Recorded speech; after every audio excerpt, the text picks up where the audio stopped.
The alleged central figure of the Feeding Our Future scam has been arrested all the way in Somalia.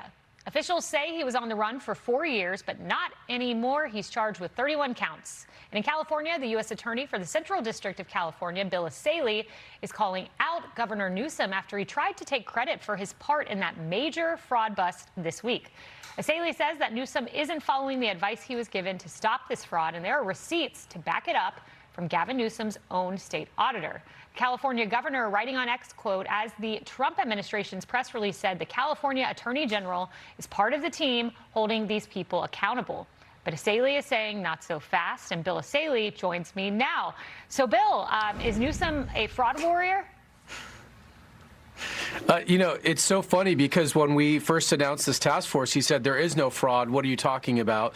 Then we start charging the cases. He says, well, it's just a little bit of fraud. And now he's taking credit for fighting the fraud. So he's all over the place. The fact of the matter is California has done nothing or very, very little to deter, prevent, or stop the fraudsters from getting the money in the first place. They're handing out billions of dollars, and it's the Trump administration that's going after the fraudsters with little to no help from the state of California. Yeah, your tweet was interesting, and I love that you're holding him accountable. You say, why are you refusing to implement the fraud prevention regulations your own auditor recommended? I know he claims, he shut down some hospices, put in a moratorium, but it's a fraction of what J.D. Vance has done. Yeah, I think what's missing here is it's the states that run hospices. It's the state that issues the permits to be able to operate a hospice. It's the state that oversees the medical providers who are supposed to be providing medical treatment at the hospices. And that's his function. The auditor said California does not have sufficient regulations in place to make sure that only credible actors are working in this space. And they actually wrote regulations for him. They're refusing to implement it. You have to ask them why. But my impression is they don't want to do anything to slow the pace of money that's leaving the government coffers to go out into the space there. Yeah, I would encourage everyone to check out that 87-page document. I watched the videos of these fraudsters that are arrested in L.A., and you are behind that. The federal government's behind that. You work in partnership with state law enforcement. Does Gavin Newsom call you about these busts? Is he trying to work with you and be a leader on this, or is it just you and state authorities? The only thing I hear from Gavin Newsom is his little troll Twitter account that pops up every now and then. We've never had any meaningful communications with the state. We love to work with our local partners, our law enforcement partners, local police, sheriff. We'll work with anyone who wants to help fight fraud. But he's just interested in politics. But we want to get criminals, and that's what we're focused on.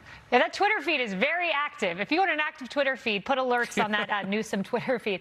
I do want to ask you about this because yesterday, Jonathan Renderneck, there was a hung jury in that case with the Palisades fire. And Yeah. I know the law, I realize you cannot get out ahead of a potential new case or a retrial, but what can you share with our audience?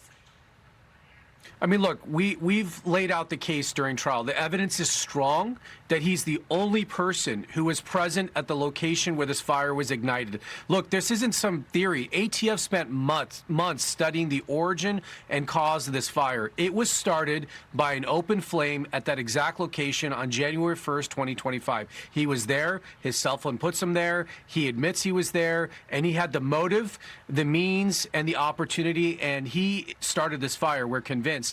I think people are conflating his culpability as an arsonist with how liable the city may be for how they responded. Both things can be true, and one has nothing to do with the other. He needs to be held accountable. Otherwise, you're going to give the guy who started the worst fire in the city of Los Angeles a free pass. Wow. Well, we will be watching. You announced yesterday that you'll be retrying the case. Bill Essayli, thank you so much for being here. We appreciate you. Be sure to like and subscribe for all the Fox News latest on YouTube and catch full shows streaming now on Fox One.